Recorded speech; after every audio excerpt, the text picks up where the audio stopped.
This gingerbread cake is everything that you want out of the classic recipe. It has that perfect blend of molasses, ground ginger, cinnamon, and cloves for a delicious cake with that rich and warm flavor. Now, did I mention that this recipe is super easy to make? Let's get started. First, let's line a baking pan with parchment paper. This is gonna help you lift out the cake super easily. I also have the oven preheating so it's ready to go when the cake batter is ready. We're going to sift our dry ingredients to give this cake a nice and airy texture. As you can see, I have a small sifter, but that will work because I'll left the big one at home. So here goes the flour, baking soda, baking powder, cinnamon, ground ginger, cloves, and salt.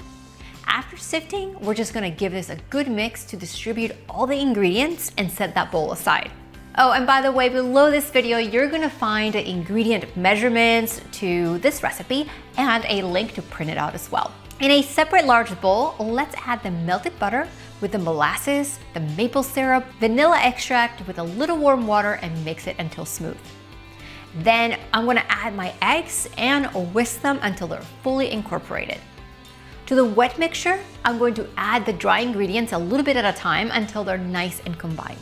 All you have to do is pour your batter in the baking pan and bake it in that preheated oven for 25 minutes or until a toothpick comes up clean. Now check it out. The cake has that nicely shaped dome at the top. It has that crack that also is normal as it rises.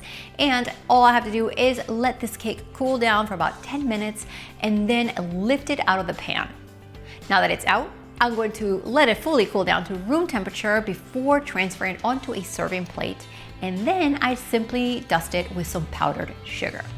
To serve it, I just slice it into squares, and look, check out that nice, dark, rich color and the great airy texture that this cake has. Now make sure to grab the recipe right below this video, give it a thumbs up, and I'll see you guys next time.